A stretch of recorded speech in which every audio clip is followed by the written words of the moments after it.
Iraq के शहर बसरा में एक बुजुर्ग मंसूर अम्मार रहमतुल्लाह अलैह रहते थे।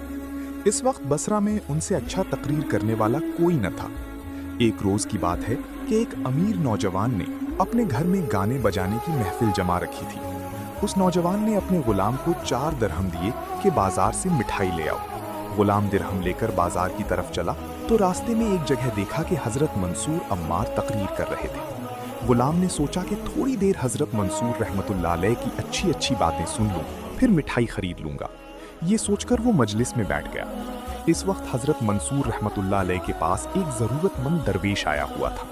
उन्होंने लोगों से कहा, इस मजलिस में कौन ऐसा शख्स है जो इस दरवेश को 4 दरहम देकर उसकी जरूरत पूरी करेगा?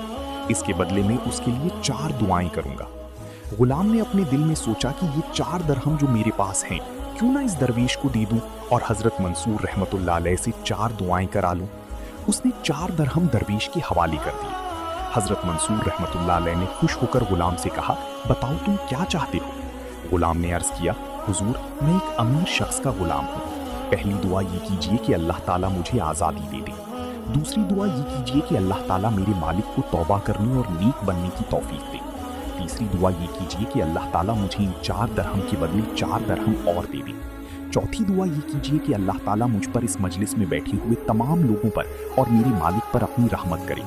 हजरत मंसूर रहमतुल्लाह अलैह ने गुलाम के कहने के मुताबिक 4 दुआएं की। इसके बाद गुलाम ने अपने मालिक के घर की राह ली। अमीर नौजवान ने जब देखा कि गुलाम इतनी देर लगा कर आया है और मिठाई भी नहीं लाया तो गुस्से से कहने लगा, इतनी देर तुमने कहाँ लगा दी, मिठाई क्यों नहीं लाई? गुलाम ने सारी बात सुना दी। ये सुनकर नौजवान को मिठाई का बिल्कुल ख्याल ही न रहा।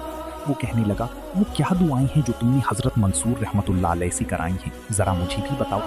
गुलाम ने अर्ज की, मेरी पहली दुआ तो ये थी कि अल्लाह ताला मुझे आज़ादी दे दे। दूसरी दुआ ये थी कि अल्लाह ताला मेरे मालिक को तौबा करने और नेक बनने की तौफीक दे। तीसरी दुआ ये थी कि अल्लाह ताला मुझे 4 दरहम के बदले 4 दरहम और दे दे। चौथी दुआ ये थी कि अल्लाह ताला मुझ पर, हजरत मंसूर रहमतुल्लाह अलैह की मजलिस में बैठे हुए तमाम लोगों पर और आप पर अपनी रहमत करे। नौजवान का ये सुनना था कि एकदम उसकी हालत बदल गई। वो कहने लगा, तुम्हारी पहली दुआ तो कबूल हुई। मैं खुदा को गवाह बनाकर कहता हूँ कि मैंने आज से तुम्हें आज़ाद किया।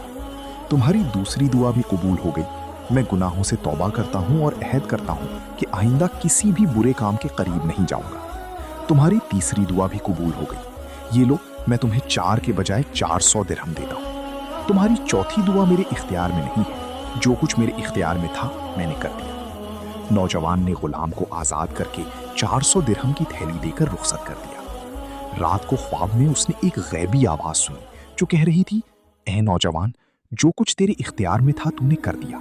अब जो कुछ हमारे इख्तियार में है हम उसे करते हैं। हम तुझ पर, तेरे गुलाम पर, मंसूर अम्मार पर और उसकी मजलिस में बैठने वाले तमाम लोगों पर रहमत नाजिल करते हैं।